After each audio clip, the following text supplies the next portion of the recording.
Hello everyone, you are welcome to Freedom Classes channel, and today I am going to discuss about resistance and resistivity of a conductor. आज मैं discuss करने वाला हूँ resistance के बारे में और रेसिस्टिविटी के बारे में। ठीक है, तो चलिए सबसे पहले हम लोग देखते हैं रेसिस्टेंस क्या होता है। तो रेसिस्टेंस किसी वायर का, किसी कंडक्टर का वह प्रॉपर्टीज होता है जिसके वजह से इसमें जो फ्लो होने वाले जो करंट होते हैं उसका अपोज करने का काम करता है ना। तो वही रेसिस्टेंस कहलाता है। तो हम लोग लिख सकते हैं resistance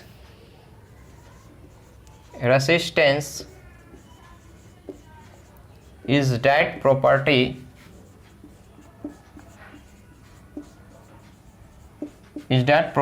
of a conductor by virtue of which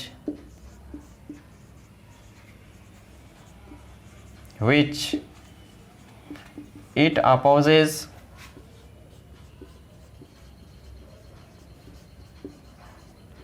the flow of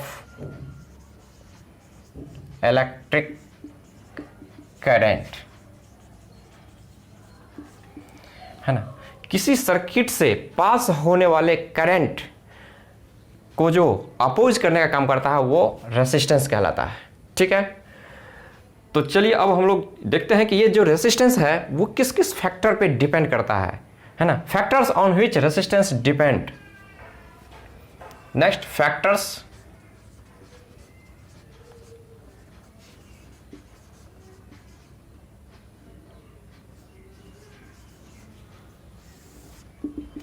तो सबसे पहला फैक्टर जो है वो रेसिस्टेंस जो है सबसे पहला लेंथ पे डिपेंड करता है। तो resistance is directly proportional to the length of conductor. इसका मतलब ये हुआ कि रेसिस्टेंस जो है डायरेक्टली प्रोपोर्शनल होता है लेंथ, कंडक्टर के लेंथ का। सब मीन्स यदि ये एक कंडक्टर है, ये वायर है, जो भी वायर बोलिए या कंडक्टर बोलिए, है ना। यदि ये इसका लेंथ L है और यदि हम इस दूसरा कंडक्टर जो है उसका क्रॉस सेक्शनल एरिया सेम है, इसका ये है तो इसका भी क्रॉस सेक्शनल एरिया उतना ही है, क्रॉस सेक्शनल एरिया, है ना। बट इसका लेंथ में चेंजिंग हो गया है। अब ये भी लेंथ L मान लेते हैं, ये भी लेंथ इसका ये जो है L डैश हो गया। ठीक है, तो पहले वाला जो कंडक्टर है इसका लेंथ छोटा है, सेकेंड वाले कंडक्टर का बड़ा है। तो कंडक्टर बड़ा तो उसके अंदर जो एटम है वो ज़्यादा होंगे, इलेक्ट्रॉन्स ज़्यादा होंगे, इलेक्ट्रिक करंट जो है उसमें ज़्यादा पास होगा। ठीक है, तो यानी कहने और ज़्यादा जितना बड़ा कंडक्टर होगा उसका उतना जो है उसमें इलेक्ट्रॉन का कोलिजन उतना ज़्यादा होगा, तो उतना ज़्यादा होगा तो उसका रेसिस्टेंस उतना बढ़ेगा। ठीक है ना। तो यानी कहने का मतलब अर्थात हम लोग कह सकते हैं कि रेसिस्टेंस कब बढ़ता है, जब वायर का लेंथ बढ़ने से उसका रेसिस्टेंस बढ़ता है। क्यों? क्योंकि उसमें जो प्रेजेंट, उस कंडक्टर में जो प्रेजेंट एटम्स है ना, और एटम्स के अंदर जो भी इलेक्ट्रॉन्स हैं वो जब कोलाइड करने का काम करते हैं तो बहुत ज़्यादा संख्या में इलेक्ट्रॉन्स है, तो बहुत ज़्यादा कोलिजन होता है, तो बहुत ज़्यादा कोलिजन होगा तो बहुत ज़्यादा रेसिस्टेंस उत्पन्न होगा, है ना। तो इसीलिए लेंथ बढ़ने से रेसिस्टेंस बढ़ता है, लेंथ घटने से रेसिस्टेंस घटता है, क्योंकि ये डायरेक्टली प्रोपोर्शनल है। इलेक्ट्रिक जो है ये तो रेसिस्टेंस है वो लेंथ के डायरेक्टली प्रोपोर्शनल है। डायरेक्टली प्रोपोर्शनल का मतलब होता है सीधा संबंध, यानी एक बढ़ता है तो दूसरा भी बढ़ेगा, दूसरा घटेगा तो पहला भी घटेगा, तो ऐसा संबंध होता है दोनों में। चलिए अब हम लोग देखते हैं दूसरा फैक्टर रेसिस्टेंस किस पे डिपेंड करता है।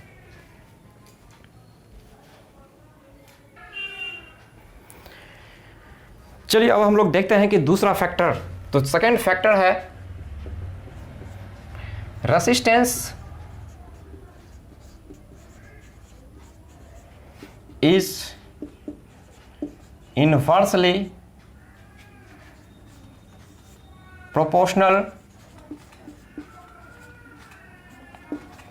proportional to the cross sectional area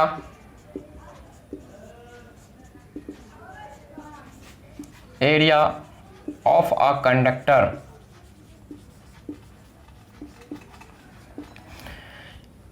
इसका मतलब है कि ये जो है R inversely proportional to cross sectional area. Suppose that ये एक वायर है, ये इसका क्रॉस सेक्शनल एरिया है, ये इधर से इसका सेकंड वाला क्रॉस सेक्शनल एरिया है, दोनों तरफ से इसमें क्रॉस सेक्शनल एरिया है, इसका लेंथ L है। नेक्स्ट हम लोग क्या करते हैं कि इस क्रॉस सेक्शनल एरिया को बढ़ा देते हैं, एक बड़ा सा कर देते हैं। क्रॉस सेक्शनल एरिया जब ज़्यादा होगा तो इसका मतलब है उसका डायमीटर जो है उसका ज़्यादा होगा, और डायमीटर ज़्यादा होगा तो क्या होगा, उसका रेडियस भी ज़्यादा होगा। तो बताइए इसका क्रॉस सेक्शनल एरिया ज़्यादा है, सपोज लेंथ सेम है मान लेते हैं, लेकिन क्रॉस सेक्शनल एरिया से ज़्यादा होने से इलेक्ट्रॉन का फ्लो भी तो ज़्यादा होगा। जब इलेक्ट्रॉन का फ्लो ज़्यादा होगा तो इलेक्ट्रिक करंट का वैल्यू बढ़ेगा, इलेक्ट्रिक करंट भी ज़्यादा होगा, ठीक है ना। तो क्रॉस सेक्शनल एरिया बढ़ने से क्या होता है, क्रॉस सेक्शनल एरिया जैसे बढ़ता है तो मतलब क्या होता है कि उसमें जो है इलेक्ट्रॉन्स के बीच का जो कोलिजन है वो कम हो जाता है, क्योंकि स्पेस ज़्यादा रहता है तो उसमें कोलाइड होने का चांसेस कम रहता है। तो अब बताइए कि जब क्रॉस सेक्शनल एरिया बढ़ेगा तो रेसिस्टेंस क्या होगा, घटेगा, और जब क्रॉस सेक्शनल एरिया घटेगा तो रेसिस्टेंस क्या होगा, बढ़ेगा। तो यानी दोनों का उल्टा रिलेशन है, एक बढ़ता है तो दूसरा घटता है, दूसरा घटता है तो पहला बढ़ता है। तो इस तरह का रिलेशन इसमें आपको देखने को मिल रहा है। तो देखिए ये जो पहला जो वायर है इसका जो क्रॉस सेक्शनल एरिया है ये बहुत ही कम है, बहुत ही कम है। इसका मतलब डायमीटर इसका कम है तो रेडियस भी है ना कम होगा, तो इससे जो फ्लो होगा इलेक्ट्रॉन वो है ना कम होगा, इसके अपेक्षा इसके तुलना में इसमें इलेक्ट्रॉन का फ्लो कम होगा। तो कम होगा तो इलेक्ट्रॉन कम फ्लो करेगा तो इलेक्ट्रिक करंट भी कम फ्लो करेगा, है ना। और इसमें इलेक्ट्रॉन का मतलब इसमें क्या होगा, इसका रेसिस्टेंस ज़्यादा होगा और इसमें रेसिस्टेंस कम होगा, इसमें इलेक्ट्रॉन ज़्यादा फ्लो करेगा, है ना, करंट भी ज़्यादा फ्लो करेगा, और इसमें इसका जो है रेसिस्टेंस भी क्या होगा, कम होगा, है ना, क्योंकि उल्टा रिलेशन है। क्रॉस सेक्शनल एरिया ज़्यादा तो रेसिस्टेंस कम, क्रॉस सेक्शनल एरिया कम तो रेसिस्टेंस ज़्यादा। तो ऐसा रिलेशन देखने को मिलता है, ये कम तो ये रेसिस्टेंस ज़्यादा, और यदि ये ज़्यादा तो ये कम। इस तरह का हम लोग को इसमें रिलेशन देखने को मिलता है। तो अब हम लोग क्या करते हैं कि इसको इक्वेशन 2 मान लेते हैं। पहला इक्वेशन क्या था, पहला इक्वेशन था R directly proportional to L, और दूसरा इक्वेशन क्या है कि R जो है inversely proportional to cross sectional area. तो अब हम लोग combining equation 1 and 2 by combining equation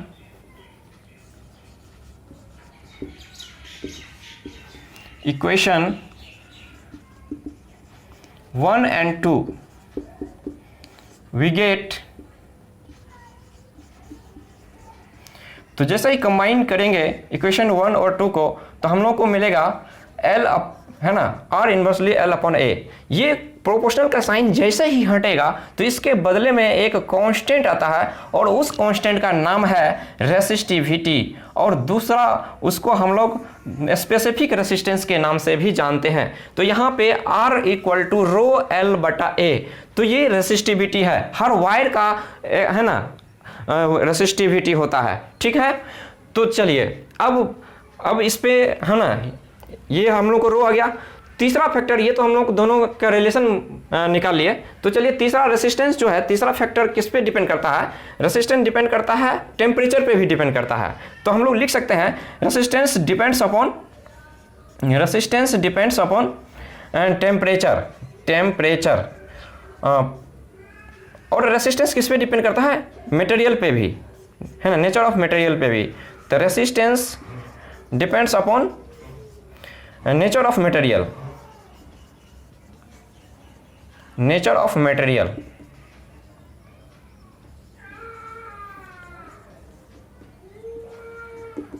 है ना, मटेरियल के नेचर पे भी डिपेंड करता है। अब चलिए अब हम लोग इस रेसिस्टिविटी के बारे में बात करते हैं। तो अब रेसिस्टिविटी के बारे में हम लोग बात करते हैं। तो आपको एक चीज़ बता दूं कि रेसिस्टेंस का जो होता है SI यूनिट जो होता है वो ओम होता है। रेसिस्टेंस का हम लोग जानते हैं ओम के नियम से, अकॉर्डिंग टू ओम्स लॉ, है ना, V directly proportional to I होता है, तो v इक्वल टू, जैसे ये प्रोपोर्शनल हटता है तो इसके बदले में एक कांस्टेंट r आता है और r बराबर हो जाता है v बटा i, ठीक है ना। तो ये वोल्ट है ना, तो r बराबर क्या होता है v बटा i, और इसका क्या होता है वोल्ट, और ये हो गया एम्पियर, है ना, ये हो गया एम्पियर। इसी को हम लोग कहते हैं ओम, इसको हम लोग बोलते हैं ओम, इसको ओम से डिनोट करते हैं। तो यानी कहने का मतलब है कि रेसिस्टेंस का ऐसा यूनिट क्या होता है, ऐसा unit of resistance is ohm, OHM, और इसको डिनोट करते हैं इस तरह से सिंबल के रूप में। तो चलिए अब हम लोग रेसिस्टिविटी की बातें करते हैं। तो रेसिस्टिविटी है ना, तो हम लोग ने फॉर्मूला देखा है ना, तो दोनों है ना इक्वेशन को कंबाइन करके हम लोग रेसिस्टिविटी को एक कांस्टेंट के रूप में आया रेसिस्टिविटी। तो ये फार्मूला हमारा ये था R equal to rho L बटा A। तो जहाँ पे देखिए ये क्या है, ये है resistance of wire, resistance of wire, ये वायर का रेसिस्टेंस है। रो ये है हमारा है ना, रो RHO कहते हैं इसको, रो है ना। ये क्या है, इट इज़ ए कांस्टेंट, ये क्या है, ये कांस्टेंट है, ये कांस्टेंट होता है, जिसे क्या कहते हैं, इज कॉल्ड रेसिस्टिविटी, रेसिस्टिविटी भी कहा जाता है इसे, ठीक है ना। और इसका दूसरा नाम है रेसिस्टिविटी का specific resistance, specific resistance, specific resistance.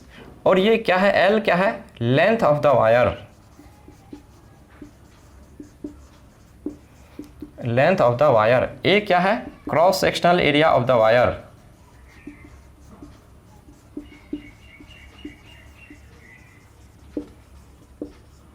Cross sectional area of wire, ठीक है। तो अब यदि रो का हम लोग रो का वैल्यू ज्ञात करेंगे, यानी रेसिस्टिविटी हम लोग, रेसिस्टिविटी का SI यूनिट हम लोग कैलकुलेट करेंगे, तो किस तरह से कर सकते हैं। तो देखिए फार्मूला हम लोग फिर से लिखेंगे, रो L बाई A, तो ये हो गया। अब रो बराबर भी तो लिख सकते हैं, रो बराबर ये इधर आके है ना, इधर आ जाएगा तो R उधर चला जाएगा, तो यहाँ पे RA बाई L हो जाएगा, तो ये क्रॉस मल्टीपल हो जाएगा और रो इंटू L हो जाएगा, तो rho equal to L divide हो जाएगा इसमें। तो चलिए अब इसका SI यूनिट देखिए हम लोग क्या लिखेंगे, SI यूनिट किसका, रेसिस्टिविटी का, है ना, SI unit of resistivity, VT, या इसका दूसरा नाम है ना, और स्पेसिफिक रेसिस्टेंस, ये दोनों नाम से जाना जाता है ना। आपको क्वेश्चन जिस तरह से पूछे, रेसिस्टिविटी पूछे या स्पेसिफिक रेसिस्टेंस पूछे, दोनों का मतलब सेम ही है। अब देखिए R को, रेसिस्टेंस का हम लोग ओम लिखते हैं, एरिया है तो मीटर स्क्वायर लिखेंगे, और नीचे में लेंथ है तो ये भी वायर का लेंथ ही है तो मीटर में होगा, मीटर का में स्क्वायर जो है मीटर से कट जाएगा, तो ये जो बचेगा ये ओम इंटू मीटर, इसका SI यूनिट क्या हो गया, ओम इंटू मीटर। अब ये डिपेंड किस किस चीज़ पे करता है, रेसिस्टिविटी किस फैक्टर पे डिपेंड करता है। तो रेसिस्टिविटी मात्र 2 फैक्टर पे डिपेंड करता है, बहुत इंपॉर्टेंट नोट है ये, है ना, इसको जरूर याद रखिएगा, ये एग्जाम में पूछा जाता है ऑब्जेक्टिव में खास करके, कि resistivity of a conductor depends on temperature and nature of material, temperature पे और मटेरियल के नेचर पे। अब इसको हम लोग डिफाइन कैसे कर सकते हैं, आप बताइए, स्पेसिफिक रेसिस्टेंस को कैसे डिफाइन कर सकते हैं। आप इस फॉर्मूला से डिफिनेशन याद रख सकते हैं, याद करने के रटने की कोई आवश्यकता नहीं है। स्पेसिफिक रेसिस्टेंस या resistivity of a wire is defined as, है ना, resistance offered by a conductor, है ना, of unit length and unit cross sectional area. तो यही तो है डिफिनेशन। तो हम लोग लिख सकते हैं, है ना, resistivity of a conductor is defined as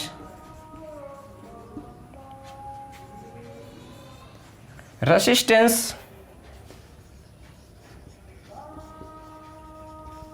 offered by a conductor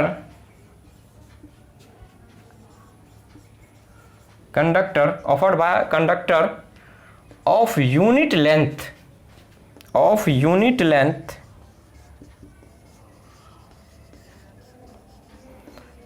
and unit cross sectional area.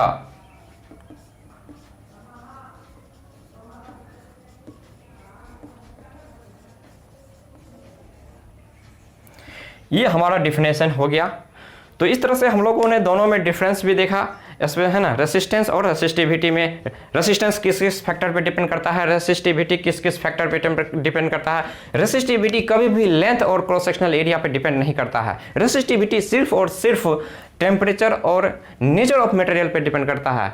आप है ना, ये बहुत ही इंपॉर्टेंट पॉइंट है, इस चीज़ को आप बिल्कुल ध्यान रखिएगा, क्योंकि रेसिस्टिविटी जो है किसी वायर का, उसमें कोई भी परिवर्तन करेंगे, इस वायर को हम खींचेंगे या उसको छोटा करने का काम करेंगे तो रेसिस्टिविटी नहीं बदल सकता। उसका रेसिस्टेंस बदल सकता है, लेंथ बदल सकता है, क्रॉस सेक्शनल एरिया बदल सकता है, लेकिन रेसिस्टिविटी इसलिए नहीं बदलेगा क्योंकि जो मटेरियल है, यदि सिल्वर का वायर है, खींचने से सिल्वर ही रहेगा, दूसरा वायर नहीं हो सकता है, गोल्ड नहीं हो सकता है, ठीक है ना। तो इस तरह से उसका है ना नेचर ऑफ मटेरियल नहीं चेंज कर सकता है ना।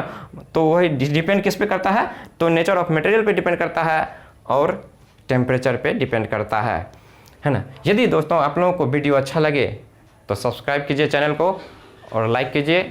तब तक के लिए ऑल द बेस्ट।